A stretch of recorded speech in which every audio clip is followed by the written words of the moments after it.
Viva! UDPS, viva! Viva! Fachi Beton, viva! Viva! Mukwantombolo, viva! Viva! Moona Iwakaninde, viva! Viva! Union pour la démocratie et le progrès social, UDPS en sigle.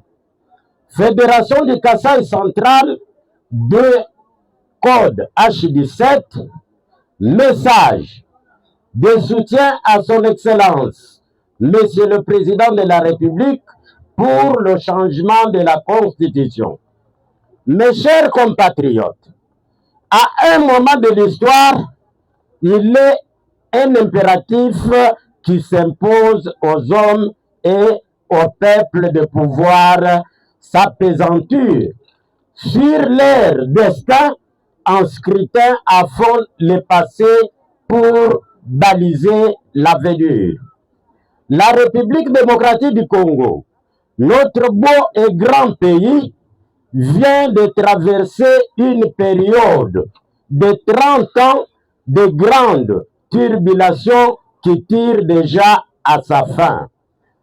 Parce que son peuple n'est pas resté naïf, grâce à la clairvoyance d'un digne et téméraire fils que je cite avec déférence, son Excellence Félix Antoine Tshisekedi Tshilombo, président de la République, chef de l'État. Celui-ci, ayant pris les commandes de l'avion en détresse qui est la RDC, est en train de les faire sortir de la zone de turbulence avec sagesse et dextérité pour les maintenir sur sa trajectoire vers sa destination. Point n'est besoin de rappeler que notre pays a été injecté d'un virus extrêmement mortel vers les années 1994. Lorsque la communauté internationale demanda à notre pays d'ouvrir ses frontières de l'Est aux réfugiés rwandais génocidaires, le régime de Paul Kagame, ayant amené par la rébellion, l'AFDEL, l'AFDEL de Laurent Désiré Kabila au pouvoir en 1997, avait un agenda caché et nourrissait peu à peu une convoitise inavouée. Et sur le pouvoir et sur les richesses naturelles de notre pays. À telle enseigne qu'on décida son élimination physique pour nous infiltrer à la tête du pays Hippolyte Kanambe Kazambe, alias Joseph Kabila.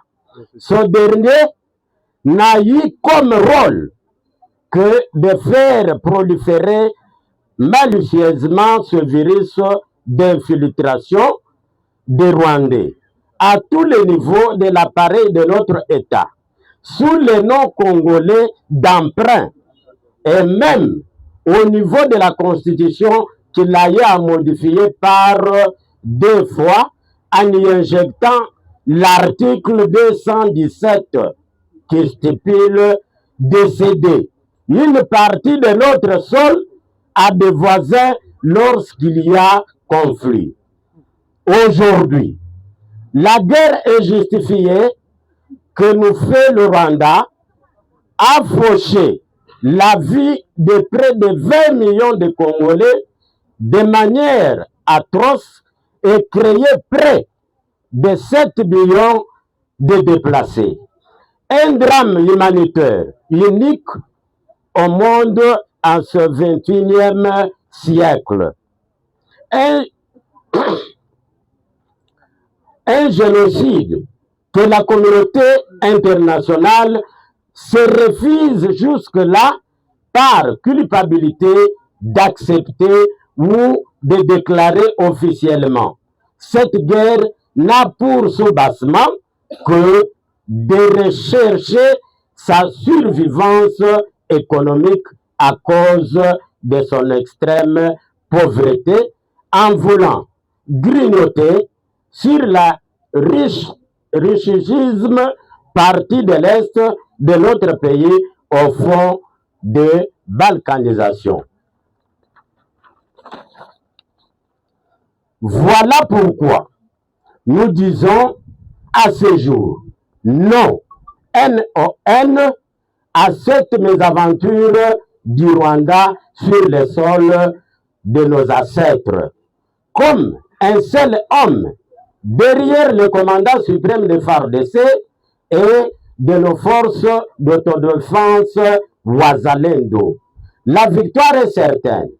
Pas un centimètre carré ne sera cédé après avoir déprimé Kagame. Avec toute ce supercherie sur le plan diplomatique, grâce à une diplomatie de grande envergure par le chef de l'État garant de la nation.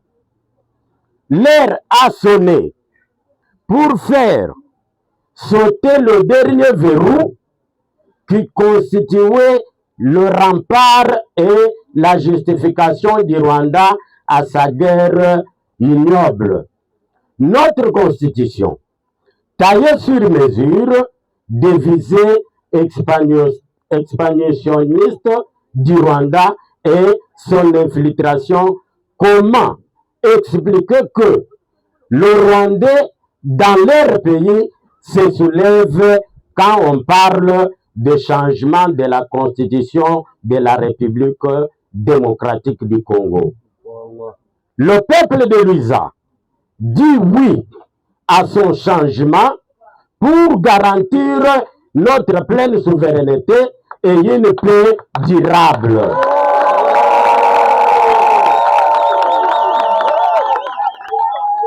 Pour des gestions à venir, le peuple de Luiza affirme vouloir s'exprimer par un oui unanime lors du référendum et félicite les deux chambres de notre Parlement pour avoir adopté la majorité levée de l'ensemble de la population de notre pays, à savoir le changement de la constitution de la République démocratique du Congo.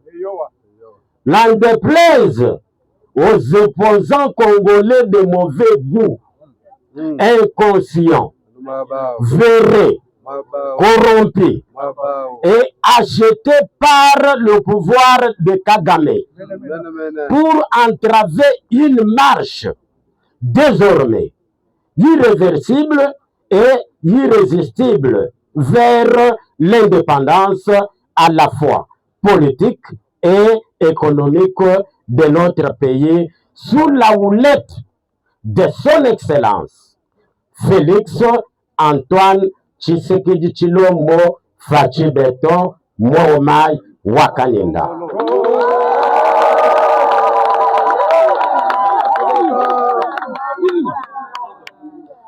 Ces opposants de mauvais goût que nous citons, entre autres, avec un grincement de dents comme Deli Sesanga, Jean-Marc Kabunda, Moïse Kato à travers la République démocratique du Congo. Ce sont des gens à poursuivre en justice pour complicité de génocide. Par ailleurs, nous demandons aux politiciens à Soutane de se ranger derrière le peuple pour être du bon côté de l'histoire. Nous demandons aux politiciens en Soutane de se ranger derrière le peuple pour être du bon côté de l'histoire. Car celui-ci nous jugera tôt ou tard. Avec le C4, nous dressons nos fronts et avançons dans un élan de vigilance tout azimut.